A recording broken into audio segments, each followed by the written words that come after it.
Commander Ashley Miller had spent 15 years in the Navy learning the art of silence.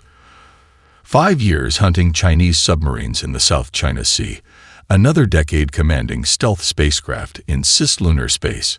She knew how to disappear, how to move without leaving a trace. It was humanity's way among the stars. Quiet, careful, invisible. Which was why the screaming was driving her insane. Status report. She barked, stalking across the ISS Hawkins Bridge. The holographic displays showed an incomprehensible maze of electromagnetic signatures, overlapping and interweaving like a tapestry woven by a mad god. Lieutenant Chen at the sensor station shook his head in disbelief. "Ma'am, I've never seen anything like this. The bandwidth usage alone. It's like someone's broadcasting the entire Library of Congress. On loop, 1,000 times over." Source. "That's the thing, Commander." Chen's fingers danced across his console, highlighting different signal clusters. "It's coming from everywhere. Hundreds, maybe thousands of distinct sources. And he swallowed hard, they're moving." Miller felt the weight of realization settling in her stomach. They'd trained for first contact scenarios, but nothing like this. "Show me the patterns." The main display transformed into a three-dimensional map of local space. Dots of light represented signal sources, and as Miller watched, they moved with clear purpose and direction. Not natural phenomena, not random emissions. Ships, thousands of them. "Are we compromised?" Miller's voice was steel. "If alien vessels had detected them." "Negative, Commander." That was Thompson at Communications, his voice tight with confusion. "We're still running silent. Full emissions control. But these signals, they're not even encrypted. It's just raw data, being broadcast in the clear. Navigation coordinates, ship status, crew communications, everything." Miller sank into her command chair, mind racing. Every instinct screamed that this was wrong. 15 years of training screamed that broadcasting your position and status was suicide.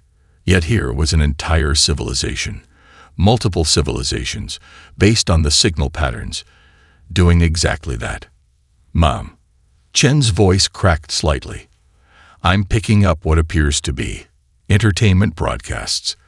They're transmitting movies, music, social media, if I'm reading this right. Just pumping it all into space." The bridge fell silent as the implications sank in. They'd found intelligent life among the stars, yes, but they'd found it because that life had never learned to hide, never needed to hide, never even conceived of hiding. "Record everything," Miller ordered, "but maintain emissions control. Absolute silence." She watched the dance of signals across her display, remembering her submarine hunting days.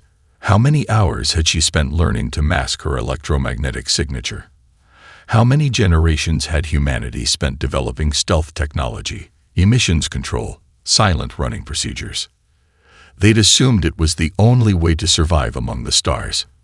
Now she wondered if they'd stumbled upon humanity's greatest advantage. New contact. Chen's warning cut through her thoughts. Massive signal source, bearing 035 Mark 12.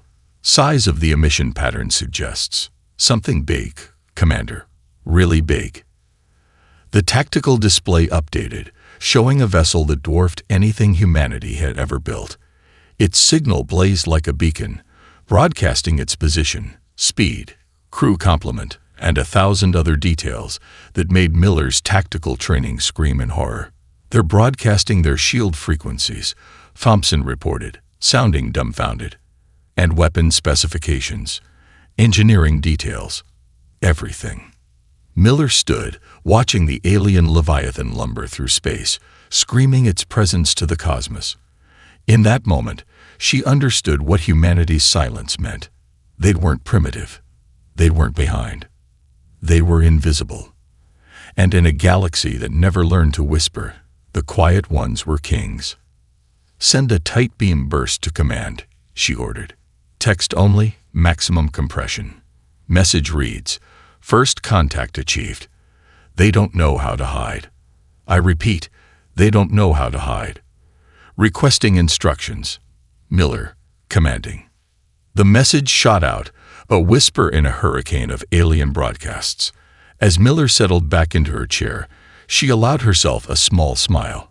The galaxy was about to learn why humanity had spent so long learning to keep its secrets. Dr. Jack Thompson hadn't slept in 3 days, and the caffeine patches on his arm were starting to leave marks.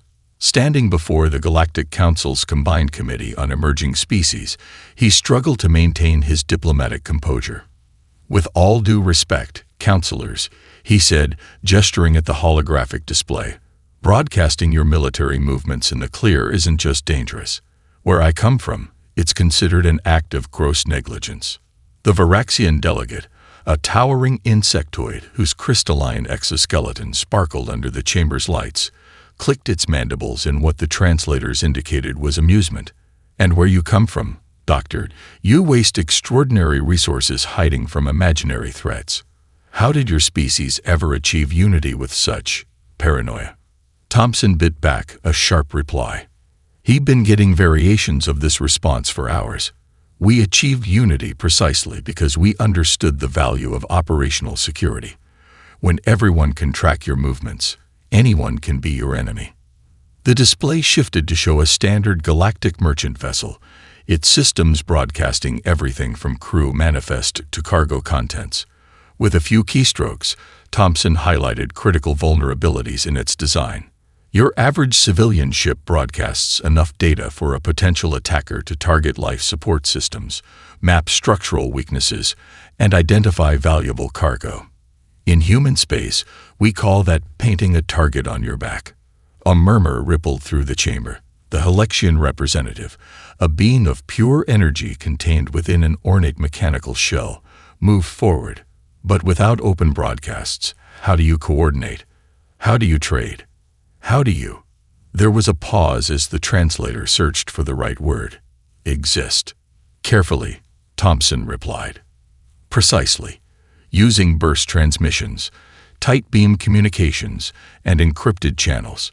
We've developed entire protocols for—" His presentation was interrupted by a priority message from Lieutenant Emma Rodriguez at Proxima Centauri. The text scrolled across his neural implant. "RGENT. DDTECTDD unusual SCAN patierans from VRAX vessels. TAYRE trying to CRACK our emissions control. No SUCCS, but ATTMPTs and CREasing. Recommend ALERT stay to is UPGRT." Thompson kept his expression neutral as he processed the warning. The Vracs weren't represented on the council, but their reputation for aggressive expansion was well known. If they were already probing humanity's defenses. "Doctor." The Varaxian's translator conveyed impatience. "You were explaining your species' peculiar habits." Thompson made a decision. He needed to make them understand, really understand, what humanity's silence meant. He pulled up the sensor logs from the Proxima Centauri base. "Let me show you something," he said, manipulating the display. "This is a standard Vrax battle group, broadcasting their positions as they patrol their territory." Dozens of bright points appeared, each leaking details about weapons, shields, and crew strength. "And this," he continued, "is a human patrol operating in the same sector." Nothing appeared on the display. "I don't understand," the Halexian said. "Where are your ships?" Thompson allowed himself a small smile. "Exactly where we want them to be. Computer, remove sensor filters." Suddenly, 3 human vessels appeared on the display, their paths weaving through the Vrax formation. They'd been there the entire time, completely undetected by the aliens' sophisticated sensor networks. The chamber erupted in chaos. The Varaxian's crystalline form actually changed color, a sign of extreme distress. The Halexian's energy shell pulsed rapidly. "This is impossible," the Varaxian declared. "No species can mask their emissions so completely. The power requirements alone." "We've been doing it for centuries," Thompson interrupted. "First underwater, Then, in space, we learned to hide before we learned to fly between stars. And now, he gestured at the display, where the human ships continued their invisible dance through the Vrax formation. Now we're very, very good at it. His neural implant pinged again. Another message from Rodriguez. VRX vessels in Reising, SCANN 10 Sci-Fi. They know some things out here. They just CUS. Recommend IMMBD security protocols. Thompson looked at the panicking council members and thought about humanity's silent ships, ghosting through space, while ancient alien civilizations broadcasted their fears to the cosmos. The galaxy was about to become a much quieter place. Captain Michael O'Brien watched the Vrax battle fleet through the U.S. Phantom's quantum sensors, his expression carved from stone. 50 ships, each broadcasting their positions like noisy children playing hide-and-seek in the dark. Their target, the human colony on New Eden. Combat stations, he subvocalized through his neural link. Throughout the ship, crews moved in practiced silence. No radio chatter, no electromagnetic emissions, just hand signals and neural net communications. Fifth Fleet, execute pattern Shadow 3. Across the void, 20 human vessels began to move. Their fusion drives, contained within electromagnetic dampening fields, left no trace. Their hulls, covered in metamaterials that absorbed or redirected scanning beams, remained invisible to Vrax sensors. "They're scanning for us," Lieutenant Park reported from Tactical, her fingers dancing across haptic controls. Standard Vrax search pattern. "They're expecting us to be broadcasting IFF signals." O'Brien allowed himself a grim smile. The Vrax had never fought an enemy they couldn't see. Their entire battle doctrine was based on detecting, tracking, and overwhelming enemy emissions. Against the Fifth Fleet's silent running protocols, they were swinging at shadows. Time to intercept. 3 minutes to optimal strike range. Vrax flagship is still broadcasting their shield harmonics. Amateur hour, sir. The Vrax fleet moved with textbook precision, their formations optimized for mutual fire support. Against visible targets, O'Brien watched their approach through passive sensors, noting how they constantly updated each other on shield status, weapon readiness, and position data. All ships, he subvocalized, weapons free. Strike priorities as briefed. Remember your emissions control. They don't see us until we want them to see us. The human fleet split apart, each ship on a carefully plotted intercept course. The Phantom glided toward the Vrax flagship, a massive dreadnought whose energy emissions blazed like a beacon in space. 2 minutes, Park whispered unnecessarily. The bridge crew watched in silence as they penetrated the Vrax formation. At this range, they could pick up the alien comm chatter, broadcast in the clear for anyone to hear. Sector 7 clear of enemy contacts. No sign of human vessels. Continuing sweep pattern Delta. Flagship actual, receiving no response to demands for surrender. Colony remains silent.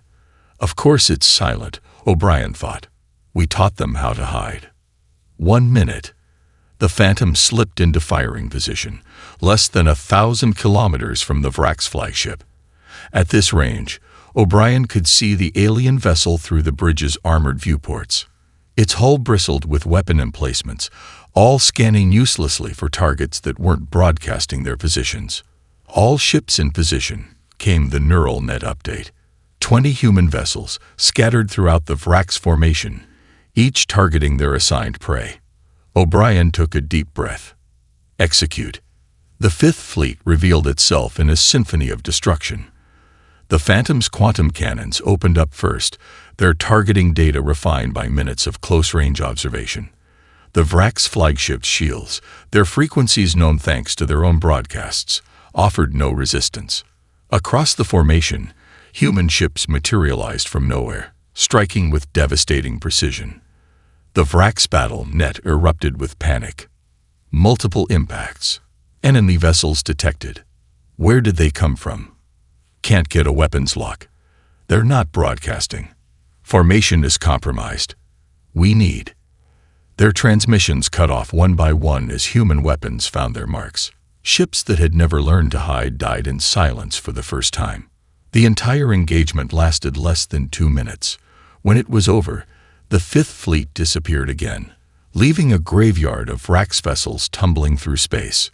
O'Brien composed his after-action report as the Phantom withdrew, still running silent. He thought of the Vrax commanders, so certain of their superiority, so dependent on their sensors and signals. They never understood that humanity's greatest weapon wasn't their technology. It was the silence they'd learned over centuries of hiding from each other. Send to Fleet Command, he subvocalized. Message begins. They're blind. Engagement concluded. 50 Vrax ships destroyed. 0 human casualties. They never saw us coming. They still don't know how to look. Message ends. The Fifth Fleet vanished into the darkness between stars, leaving only emptiness and silence behind. The Vrax Empire had just learned a costly lesson.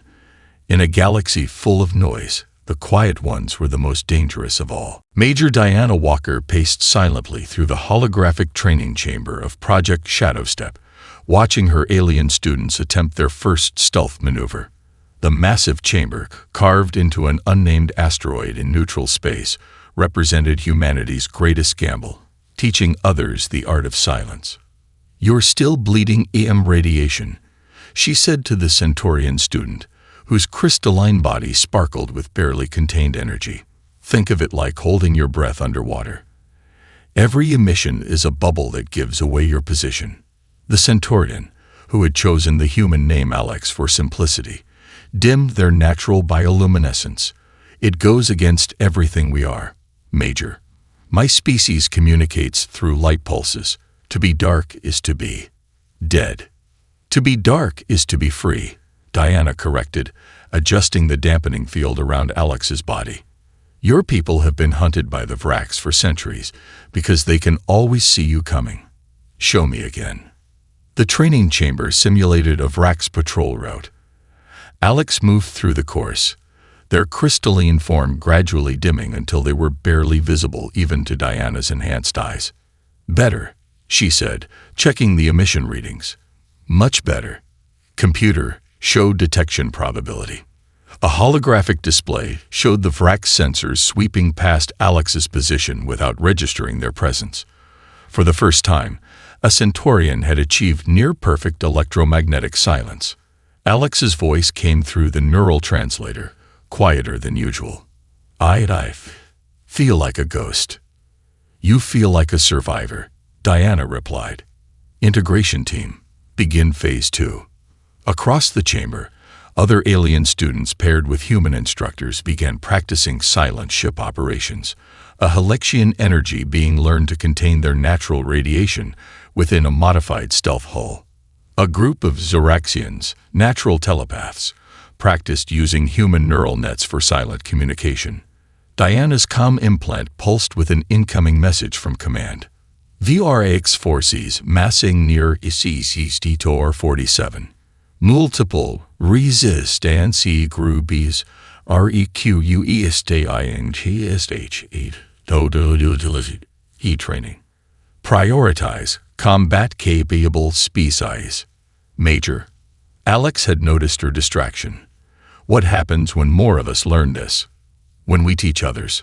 Diana watched her students, representatives of species that had lived in fear of detection for generations, learning to disappear.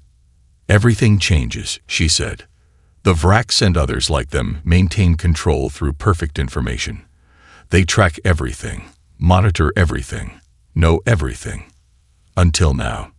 The chamber's main display showed the current training group's progress. 20 different species, each mastering the human art of electromagnetic stealth. Soon they would return to their peoples as instructors, spreading the doctrine of silence across the galaxy. "Your next lesson," Diana announced to the chamber, "is about silent running in combat conditions. The Vrax aren't just going to sweep past you. They're going to actively hunt you." The simulation changed, showing a Vrax hunter-killer group performing a detailed sector scan. The students tensed, their various physiologies displaying different signs of stress. "Remember," Diana continued, "they can only find what they can see, and we're teaching you to be invisible." Alex moved through the simulation with growing confidence, their crystalline form now absorbing light rather than emitting it. Other students followed, each finding their own way to embrace the darkness. Diana's implant pulsed again. First, GRADUATDDSHADOWSTEP team, SUCCESIS FUL against VRAX patrol. ZURO EMASIJONIS DTCTE, ZURO CASUALTIES. Methodology co-environment viable. She allowed herself a small smile. Project Shadowstep had started as a desperate gamble, sharing humanity's most closely guarded tactical advantage with potential allies. Now it was becoming something more, a revolution in how species survived among the stars. "You're not just learning to hide," she told her students as they completed their runs. "You're learning to think differently, to move differently, to fight differently. The Vracs don't understand silence because they've never needed it. But you, all of you, you understand why we hide." Alex's crystalline form had achieved perfect darkness, invisible even to advanced sensors. "We understand, Shadow Mother," they said, using the title that had spread among the students. "We understand that silence is survival." Diana watched her students disappear one by one into the simulated void, 20 species learning to haunt the darkness between stars. The galaxy was about to become a much quieter place, and she was teaching them the way of silence, one ghost at a time. Colonel Robert Ghost Anderson stood in the command center of Operation Whisper, surrounded by holographic displays showing thousands of ships converging on Vrac space. Each vessel, crewed by graduates of Project Shadowstep, moved with perfect electromagnetic silence. "Status report," he subvocalized through the quantum-encrypted command net.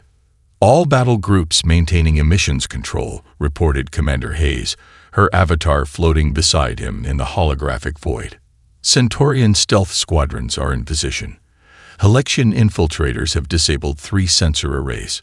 Zoraxian psychics are jamming long-range telepathic detection." Anderson nodded, watching the pieces fall into place. Years of preparation, thousands of hours of training, all leading to this moment. The largest coordinated stealth offensive in galactic history. "The Vracs still think they're immune," he said, manipulating the tactical display. "Their entire empire is built on being able to see everything, hear everything, know everything. Time to show them how blind they really are." The display showed Vrac space, vast networks of sensors, automated detection systems, and patrol routes, all designed to track electromagnetic emissions, all useless against ships that didn't emit. "Signal from the Centaurian flagship," Hayes announced. "Alex sends their regards, sir. Their crystal ships are ready." Anderson remembered Alex from the early days of Shadowstep, struggling to contain their natural luminescence. Now they commanded an entire fleet of crystal ships, each one darker than the void itself. "Begin Phase 1, he ordered. Silence falls. Across Vrac space, the hidden fleets began to move. Halexian energy beings, their natural radiation perfectly contained, slipped through shield gaps to disable capital ships from within. Zoraxian vessels, their crews linked by human neural nets, coordinated without a single transmission. The Vracs never saw them coming. "First targets going dark," Hayes reported with satisfaction. "Sensor stations, communication relays, detection arrays. Their network is fragmenting." Anderson watched as holes appeared in the Vracs' defense grid.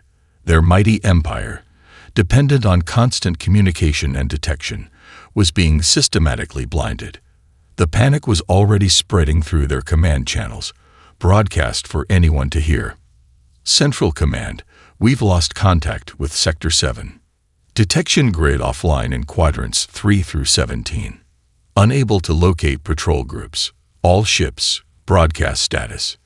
"They still don't understand," Anderson said, shaking his head. "They're broadcasting their confusion, their plans, their fears. making themselves even easier to find. A new alert flashed across his neural feed. The Vraks were deploying their reserve fleets, broadcasting orders and formations.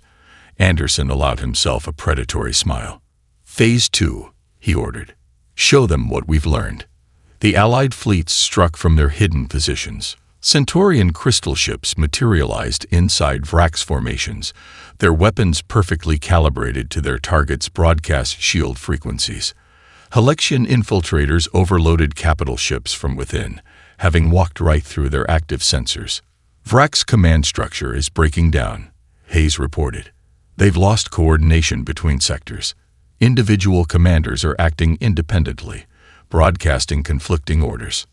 Anderson watched as the mighty Vraks navy, unable to detect their attackers, unable to coordinate their defense, began to fracture. Ships fired at sensor ghosts while actual enemies slipped past their guards. Entire battle groups scattered, each commander broadcasting their retreat on different frequencies. "Sir," Hayes said suddenly, "we're picking up something new." Several Vraks vessels. They'd gone silent. Anderson leaned forward, studying the tactical display. A handful of Vraks ships had cut their emissions, trying to copy their attackers' tactics. But it was too late. They hadn't spent years learning the art of silence, hadn't mastered the 1,000 little tricks that meant true stealth. "They're learning," he said, "but not fast enough. Execute Phase 3. The final wave of Allied ships emerged from hiding, surrounding the remaining Vraks strongholds. The message they broadcast, the only transmission from the Allied fleet, was brief. "Your empire is built on noise. We are the silence that ends it. Surrender." The Vraks empire, which had dominated through perfect information for centuries, was being dismantled by enemies they couldn't detect, track, or fight. Their choices were simple: adapt or fall. As the surrender signals began streaming in, Anderson thought of all the species that had learned to disappear, to fight from shadows. The galaxy would never be the same. Silence had won. Admiral Jessica Blackwood stood on the bridge of the U.S. Nightshade, Earth's most advanced stealth dreadnought, watching the largest Vraks fleet in history burn through space toward Sol. Their emissions were overwhelming. A desperate cacophony of battle plans, coordination signals, and what her translators identified as victory songs. "They're not even trying to hide anymore," Lieutenant Commander Ross reported from Tactical. "Full power to their drives. Weapons hot. They're broadcasting their attack plan on all frequencies." "Of course they are," Blackwood said, her voice iron-cold. "They think numbers will save them. That if they bring enough ships, throw enough firepower in every direction, they'll hit something." She paused, studying the tactical plot. "How many?" 10,000 vessels, Admiral. Nearly their entire remaining fleet. Throughout Sol system, hidden human ships waited in perfect silence. Powered down to minimal levels, their metamaterial hulls, absorbing even the faintest emissions, they were invisible to even the most sophisticated Vraks sensors. "All ships, execute Operation Midnight," Blackwood subvocalized through her neural link. "Remember your training. Remember your targets. They don't see us until we want to be seen." The Vraks fleet approached Mars orbit, their formation a massive sphere designed to detect and engage enemies from any direction. Their commands continued to flood the void. No sign of human vessels. They must have fled. Victory is assured. For the glory of the Vraks empire, Blackwood allowed herself a thin smile. Initiate Phase 1. Throughout the solar system, human ships began to move. Their drives, contained within quantum fields that absorbed all emissions, pushed them into attack positions. The Vraks, broadcasting their sensor data continuously, showed no sign of detecting the hunters closing in. "They're launching their first strike," Ross reported. "Nuclear missiles, beam weapons, antimatter torpedoes, firing in all directions." "Let them waste their ammunition," Blackwood said. "Signal the Martian defense grid. Remain powered down. Let their weapons pass through empty space. The Vraks barrage, enough firepower to crack a planet, passed harmlessly through the seemingly empty solar system. Their sensors, detecting no impacts, no explosions, no signs of damage, registered confusion. No enemy vessels detected. Where are they hiding? Impossible. They must be here. Phase 2, Blackwood ordered. Show them what silence looks like. Human ships materialized from nowhere, appearing inside the Vrax formation like ghosts becoming solid. Their first strikes, carefully planned and coordinated through burst transmissions and neural links, targeted the ship's broadcasting command and control signals. The Vrax response was chaos. Ships fired blindly, their sensors unable to maintain locks on targets that appeared and disappeared at will. Their tight formation, designed to provide overlapping fields of fire, became a liability as human vessels slipped between their ranks, striking with precision before vanishing again. "Admiral," Ross called out. "They're trying to adapt. Some ships are reducing emissions, attempting to mask their signatures. Too late to learn our tricks now," Blackwood said. "Execute Phase 3, the Silent Symphony." It was a maneuver that had never been attempted on this scale. Throughout the Vrax fleet, human ships synchronized their attacks through quantum-entangled communicators, thousands of vessels appearing simultaneously, striking as one, then vanishing before the enemy could respond. The Vrax battle net dissolved into panic. They're everywhere. Cannot maintain targeting lock. How are they doing this? Fleet Command requesting new orders. Fleet Command, respond. Fleet Command is Joan. Blackwood watched as the mighty armada began to break apart. Ships fired on sensor ghosts, on their own allies, on empty space. The Vrax formation, its command structure decapitated, degenerated into individual vessels trying desperately to survive enemies they couldn't track. Signal from the Vrax secondary command ship, Ross reported. They're requesting terms of surrender. The bridge fell silent. The battle that was supposed to decide the fate of Earth had become a demonstration of futility. The greatest fleet in Vrax history, undone not by superior firepower or numbers, but by the simple human art of hiding. "Send response," Blackwood said. "Message begins. Your surrender is accepted. All ships power down immediately. The silence you fear. That's what peace sounds like."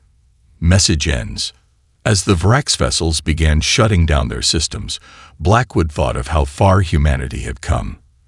From hiding from each other in Earth's oceans to teaching the galaxy the power of silence. The stars grew quiet, and in that quiet, victory was won. Lieutenant James Cooper stood on the bridge of the U.S. Spectre, staring at the massive Vrax flagship through specialized quantum imaging displays. The vessel was a fortress, 15 kilometers of advanced alloys and energy shields, bristling with enough firepower to glass a continent, and it was screaming. "They're broadcasting everything," his XO, Sarah Martinez, reported. "Shield harmonics, weapon frequencies, internal security protocols. They're panicking." Cooper nodded, watching the emergency broadcasts pulse from the flagship's communication arrays. The Vrax commander was demanding reinforcements, not realizing that the rest of their fleet had already been scattered by Admiral Blackwood's forces. "Status of the Ghost Drive?" he asked.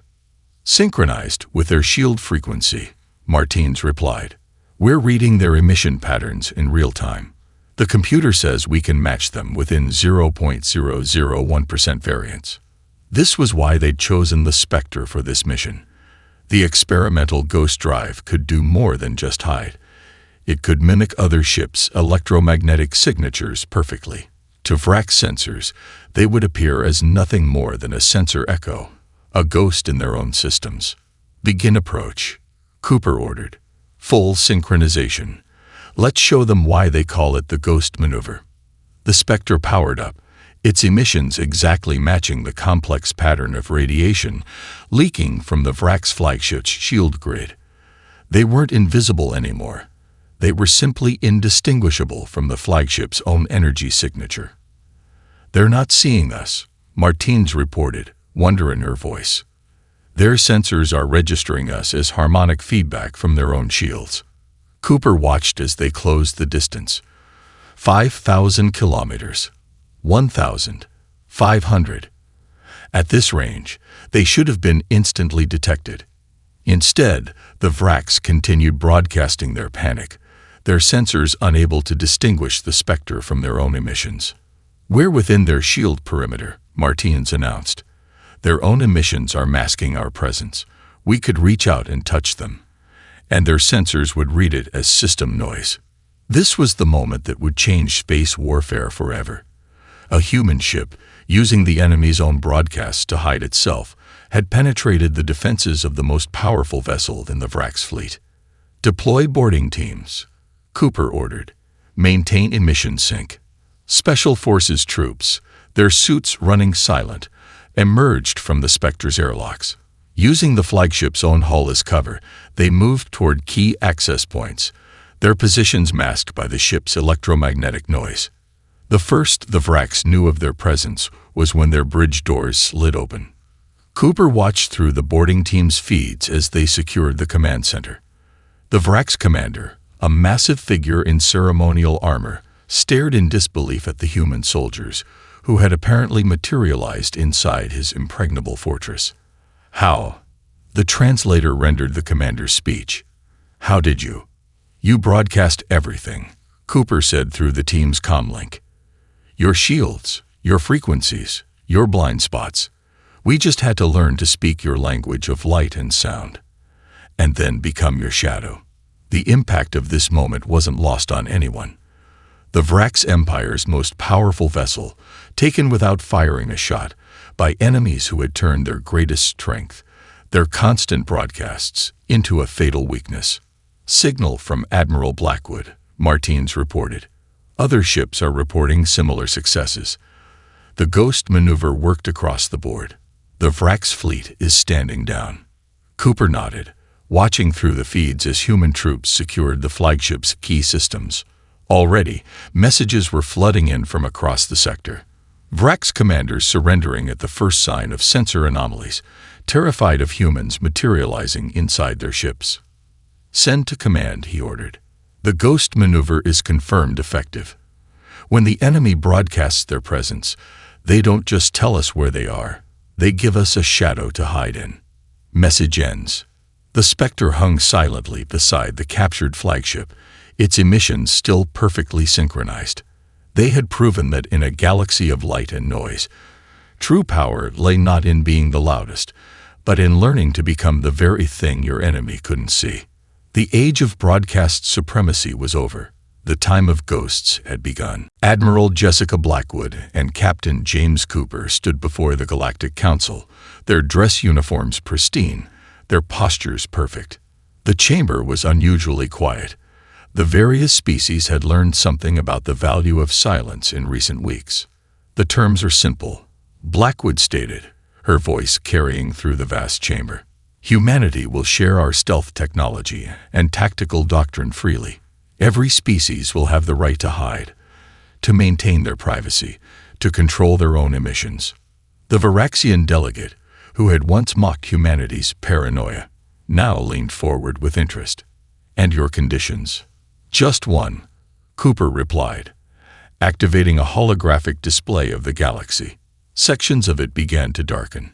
The establishment of silent zones, sectors of space where broadcasting is prohibited, safe havens for emerging civilizations to develop without interference, places where the quiet ones can remain quiet.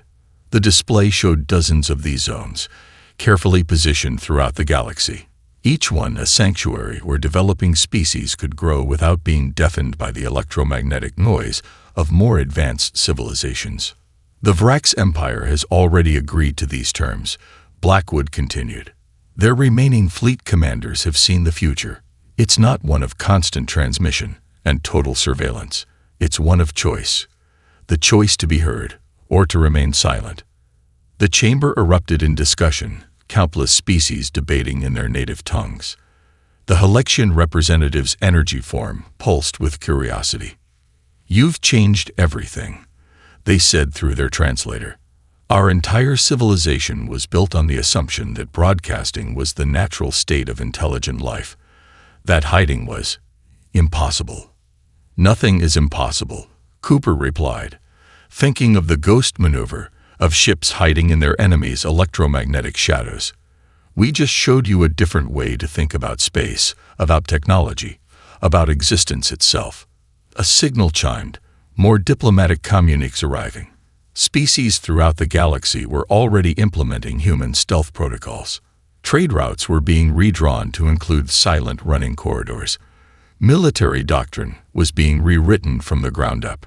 The silent zones are non-negotiable, Blackwood stated as the Council's debate continued. Every species deserves the chance we had to develop without interference, to learn their own ways of moving through the cosmos. Some will choose to broadcast. Others will choose to hide. That choice must be protected. The Varaxians' crystalline form shifted in what humans had learned was agreement. And the Vrax.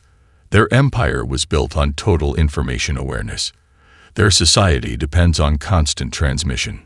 They're adapting, Cooper said. Their ships are learning to run silent. Their commanders are studying burst transmission protocols. They're discovering what humanity learned long ago. There's strength in stillness. The Council Chamber's displays showed the changing galaxy, ships vanishing from sensors as they adopted human stealth systems, entire sectors going dark as silent zones were established. The cosmic background noise, which had grown steadily as civilizations advanced, was finally beginning to dim. We're not asking for empire, Blackwood concluded. We're not demanding territory or resources. We're offering something more valuable, the right to privacy, the ability to choose when to speak and when to listen, the power to control your own presence in the cosmos.